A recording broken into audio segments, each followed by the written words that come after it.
जो वो शाम का नहीं, जो राम का नहीं वो किसी काम का नहीं। जय श्री राम।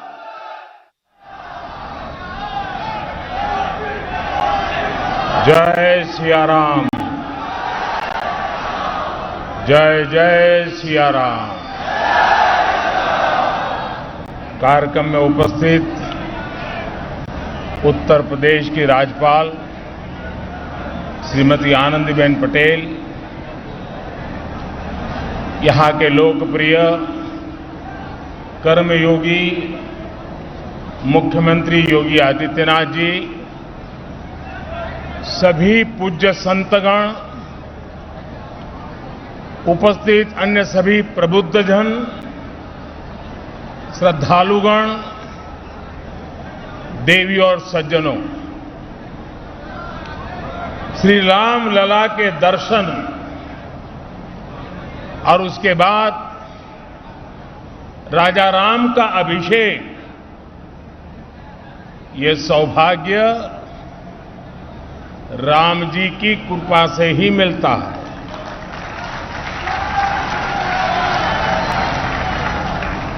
जब श्री राम का अभिषेक होता है तो हमारे भीतर भगवान राम के आदर्श और मूल्य और दृढ़ हो जाते हैं। राम के अभिषेक के साथ ही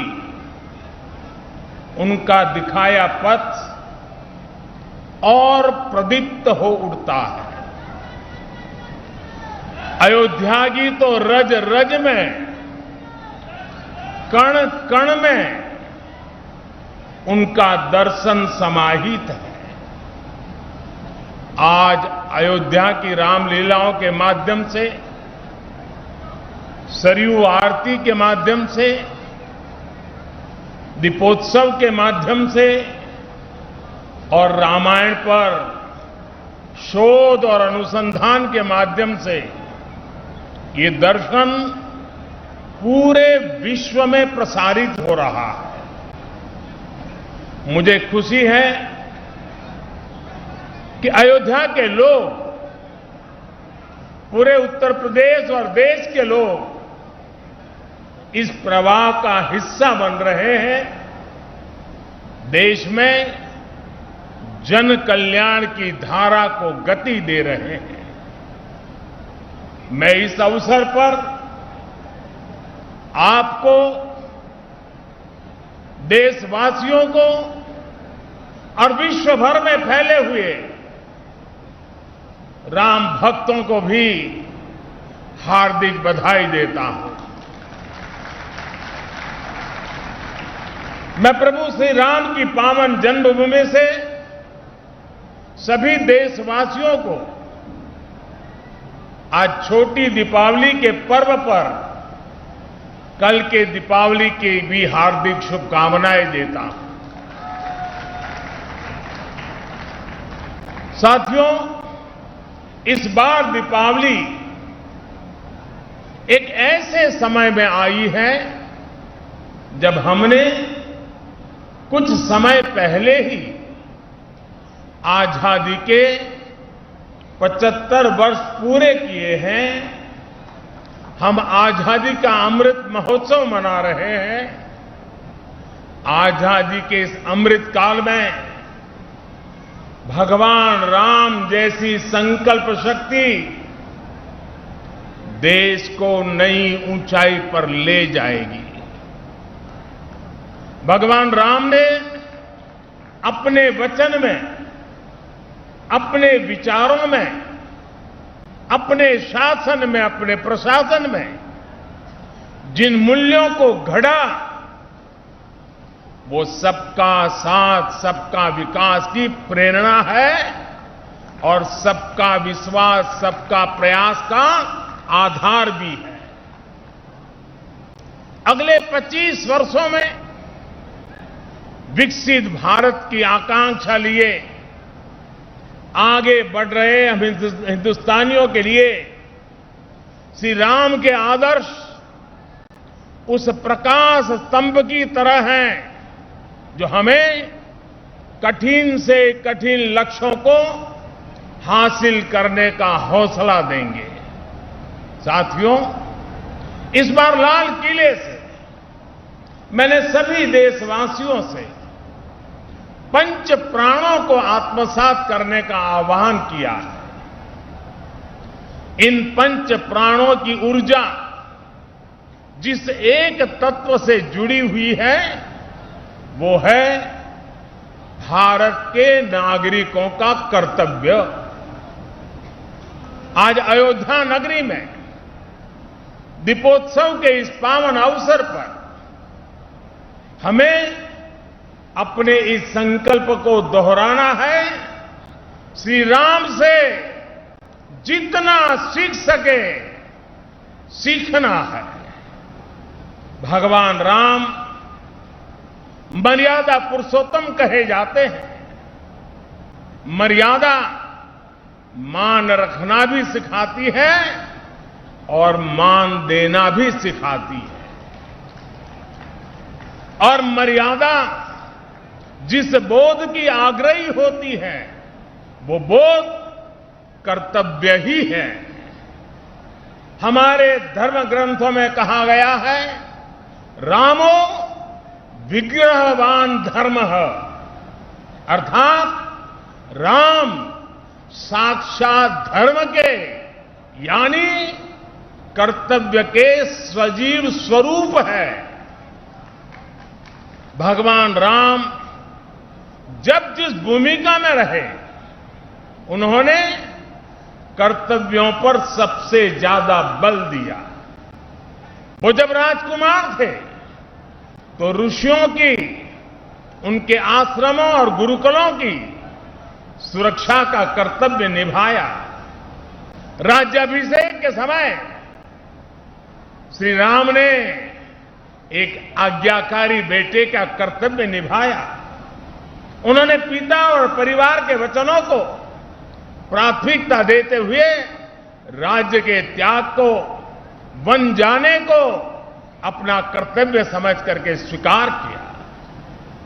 वो वन में होते हैं तो वनवासियों को गले लगाते हैं, आश्रमों में जाते हैं तो मां सबरी का आशीर्वाद लेते हैं। वो सबको साथ लेकर लंका पर विजय प्राप्त करते हैं और जब सिंहासन पर बैठते हैं तो वन के वही सब साथी राम के साथ खड़े होते हैं, क्योंकि राम किसी को पीछे नहीं छोड़ते। राम कर्तव्य भावना से मुख नहीं मोड़ते। इसलिए राम भारत की उस भावना के प्रतीक है जो मानती है कि हमारे अधिकार हमारे कर्तव्यों से स्वयं सिद्ध हो जाते हैं। इसलिए हमें कर्तव्यों के प्रति समर्पित होने की जरूरत है। और संयोग देखिए, हमारे संविधान की जिस मूल प्रति पर भगवान राम, मां सीता और लक्ष्मण जी का चित्र अंकित है, संविधान का वो पृष्ठ भी मौलिक अधिकारों की बात करता है।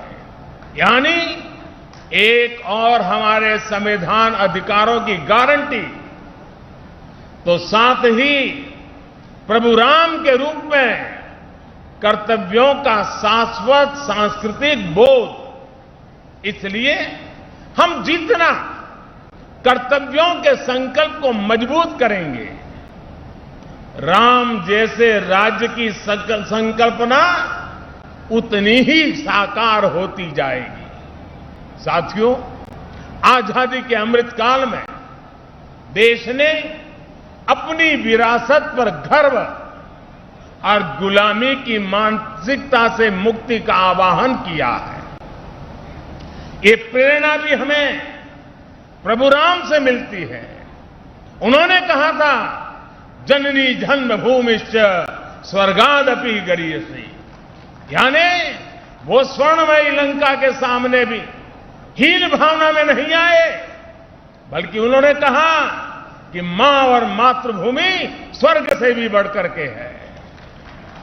इसी आत्मविश्वास के साथ जब वो अयोध्या में लौट कर आते हैं, तब अयोध्या के बारे में कहा जाता है, नवग्रह निखर अनिक बनाई, जनु धे अमरावती आई।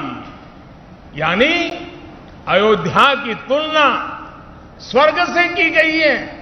इसलिए भाइयों और बहनों, जब राष्ट्र निर्माण का संकल्प होता है, नागरिकों में देश के लिए सेवा भाव होता है, तो भी और तभी राष्ट्र विकास की असीम ऊंचाइयों को छूता है। एक समय था जब राम के बारे में, हमारी संस्कृति और सभ्यता के बारे में बात करने तक से बचा जाता था।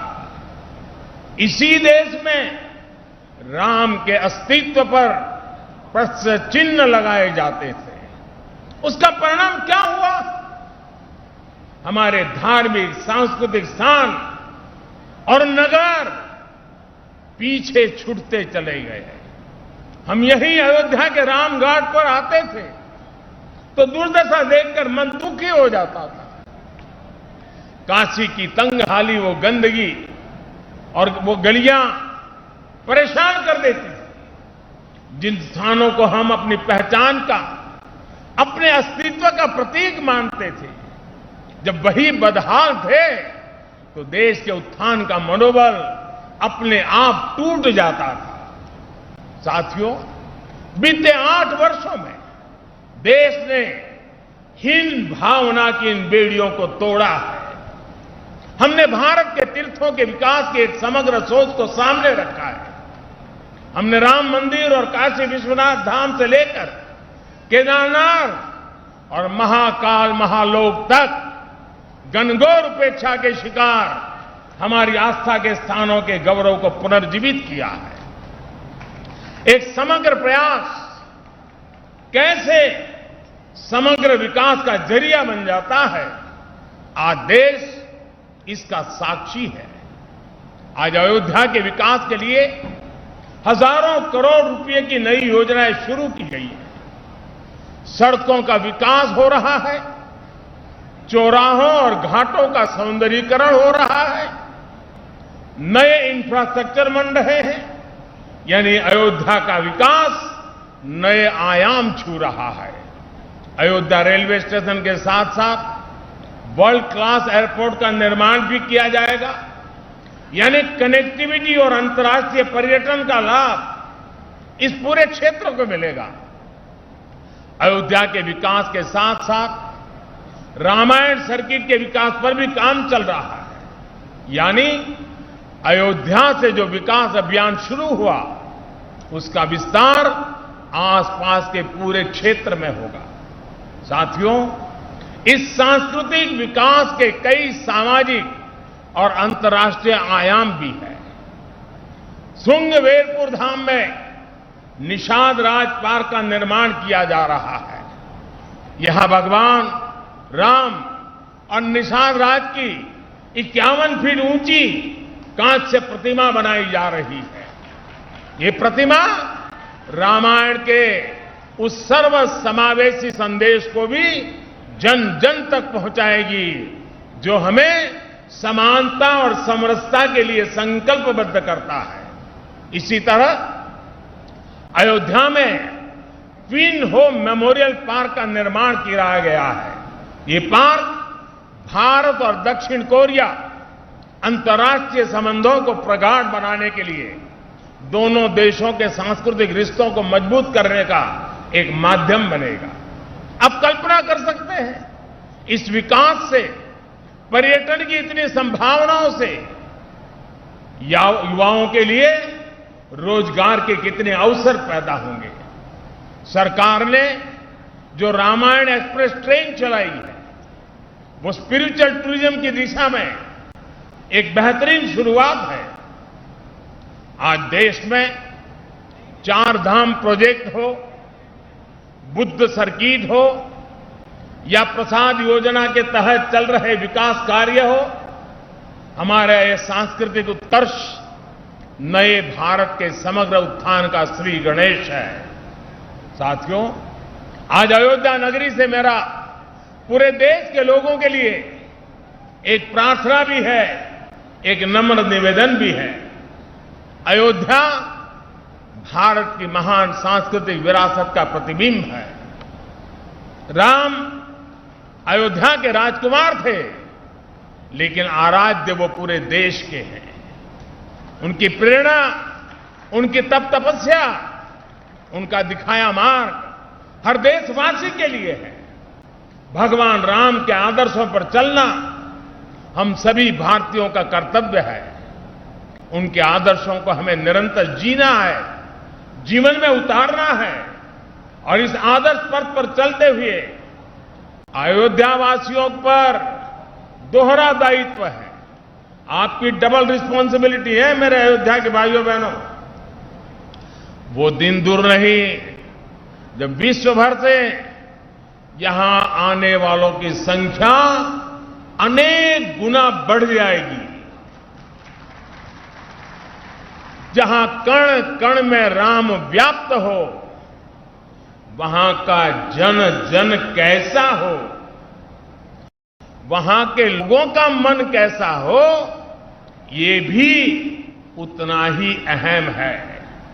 जैसे राम जी ने सबको अपनापन दिया, वैसे ही अयोध्या वासियों को यहां आने वाले प्रत्येक व्यक्ति का स्वागत अपनत्व से करना है। अयोध्या की पहचान कर्तव्य नगरी के तौर पर भी बननी चाहिए। अयोध्या सबसे स्वच्छ नगरी हो, यहां के रास्ते चौड़े हो, सुंदरता अप्रतिम हो, इसके लिए योगी जी और उनकी सरकार दीर्घ दृष्टि के साथ अनेक प्रकल्पों को आगे बढ़ा रही है, प्रयास कर रही है। लेकिन इस प्रयास में अयोध्या के लोगों का साथ और बढ़ जाएगा तो अयोध्या जी की दिव्यता भी और निखर जाएगी। मैं चाहूंगा कि जब भी नागरिक मर्यादा की बात हो, नागरिक अनुशासन की बात हो, अयोध्या के लोगों का नाम सबसे आगे आए।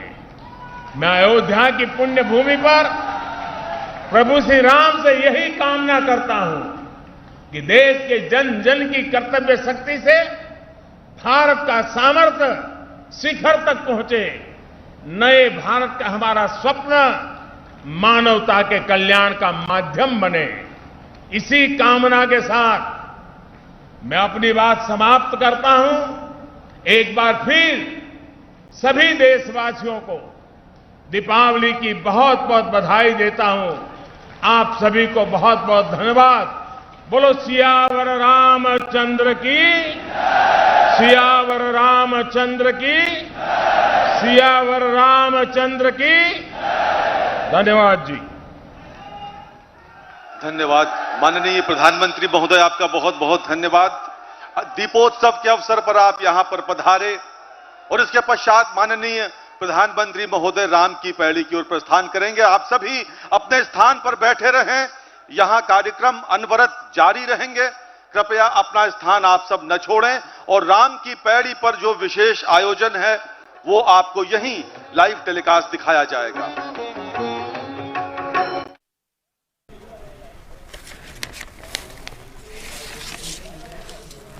अजय मिश्र हमारे संवाददाता हमारे साथ जुड़े हुए हैं। अजय मिश्र, अभी हमने देखा प्रधानमंत्री नरेंद्र मोदी ने अपना संबोधित किया वहां पर अयोध्या में लोगों को। हम देख रहे हैं कि किस तरह से जगमग है राम की पैड़ी और राम कथा पार्क। दिवाली के मौके पर, छोटी दिवाली पर अयोध्या एक भव्य नगरी में तब्दील होती हुई दिख गई है। ये पूरी कोशिश की गई है कि त्रेता युग का प्रतीकात्मक सीन तैयार किया जाए, जिसके बारे में गोस्वामी तुलसीदास ने रामचरितमानस में बखान भी किया है। का आपने देखिए जो यहाँ से संदेश दिया प्रधानमंत्री ने, वो बहुत ही अद्भुत संदेश है। ये संदेश है कि अयोध्या को कर्तव्य नगरी के रूप में विकसित करना है। फिर से पंच प्राणों की याद दिलाते हुए आपको 5 दिए याद होंगे जो आज भगवान श्री राम के गर्भगृह में प्रधानमंत्री ने खुद दिए जलाए। उन 5 दियों को सीधे पंच प्राणों से जोड़ते हुए अगर हम देखें तो कर्तव्य को अग्रसर करते हुए, कर्तव्य केंद्र में रख करके कैसे अयोध्या से ही ये संदेश प्रधानमंत्री ने पूरे देश को और पूरी दुनिया को दिया कि जो नागरिकों का कर्तव्य है उस पर ध्यान केंद्रित किए जाने की जरूरत है। साथ ही साथ उन्होंने अयोध्या में जो आधुनिकीकरण के कार्य हो रहे हैं उस पर अपना ध्यान खींचते हुए बताया कि कैसे अयोध्या को बदलने की कोशिश की जा रही है, कैसे यहाँ पर रेलवे स्टेशन का कायाकल्प किया जा रहा है। अभी यहाँ रेलवे स्टेशन में केवल 3 प्लेटफॉर्म है, उसको बढ़ा करके 2 गुना यानी 6 प्लेटफॉर्म किए जा रहे हैं। विश्व स्तर की यहाँ पर एयरपोर्ट का निर्माण किया जा रहा है। कनेक्टिविटी की बात करें तो एक पूरी की पूरी 1200 एकड़ में नई अयोध्या नगरी बसने जा रही है, जो कि पूरी तरह से आधुनिक नगरी होगी। और वहां से केवल 3 किलोमीटर की दूरी पर बस स्टैंड, 3 किलोमीटर की दूरी पर रेलवे स्टेशन, 3 किलोमीटर की दूरी पर ये नया एयरपोर्ट होगा। तो आप समझिए कि कनेक्टिविटी के लिहाज से, सुगमता के लिहाज से ये बदलने जा रही है पूरी की पूरी अयोध्या, उसका जिक्र उन्होंने किया। अयोध्या के साथ साथ कैसे रामायण सर्किट का निर्माण हो रहा है और कैसे आसपास के जो इलाके हैं उनका विकास हो रहा है, उसको और भी उन्होंने दुनिया और देश का ध्यान खींचा है। तो यहाँ से प्रभु श्री राम के राज्याभिषेक के बाद सबसे बड़ी बात जो प्रधानमंत्री ने यही कही कि नागरिकों को कर्तव्य पर ध्यान देना होगा और इसको केंद्र में रख करके कैसे अयोध्या के नागरिकों को लिए भी उन्होंने संदेश दिया। उन्होंने भगवान राम का उदाहरण भी दिया। हम जानते हैं मर्यादा पुरुषोत्तम कहा जाता है भगवान राम को। वो एक ऐसे आदर्श के एक ऐसे स्तंभ की तरह है जो कठिन से कठिन लक्ष्यों को भी हासिल करने की प्रेरणा देते हैं। और मर्यादा मान रखना भी सिखाती है और मान देना भी सिखाती है, और भगवान राम उसका एक स्वरूप के तौर पर उनको माना जाता है।